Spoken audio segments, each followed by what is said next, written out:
Samantala, mahigit sa 200 rockfall events ang naitala sa Bulkang Mayon sa nakalipas na 24 na oras. Yan ang sentro ng balita ni Elver Arango ng Radyo Pilipinas Albay.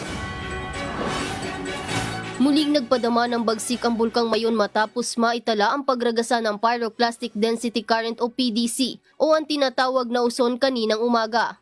Ayon sa pinakahuling ulat ng PHIVOLCS, sa loob lamang ng nakalipas na 24 oras, nakapagtala ang bulkan ng 256 na rockfall events at 41 pyroclastic density currents. Nananatili ang Mayon sa ilalim ng Alert Level 3 na nangangahulugang mataas pa rin ang banta ng mapanganib na pagsabog. Dahil sa peligrong dala nito sa sektor ng agrikultura, inihanda na ng Department of Agriculture Bicol ang kanilang mga buffer stock. Layunin nitong agad na matulungan ang mga magsasakang posibleng mawalan ng kabuhayan dahil sa aktibidad ng bulkan. We have preposition mga buffer stock.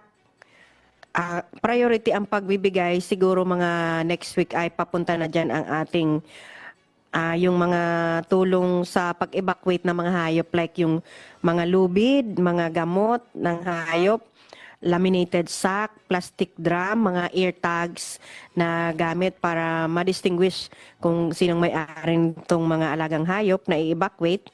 And also magpapahiram kami ng truck and hauling vehicles para sa pag-evacuate ng mga hayop. Bukod sa tulong sa mga magsasaka, tututukan na rin ang kaligtasan ng mga alagang hayop. Ngayong linggo, magkatuwang na ililikas ng DA Bicol at Albay Veterinary Office ang mga livestock na nasa loob ng 6 na kilometrong Permanent Danger Zone o PDC. Patuloy ang paalala ng mga otoridad sa publiko na manatiling mapagmatsyag at mahigpit na sundin ang mga safety protocol habang nananatiling banta ang Bulkang Mayon. Mula rito sa Albay, para sa Integrated State Media, Elver Arango ng Radyo Pilipinas, Radyo Publiko.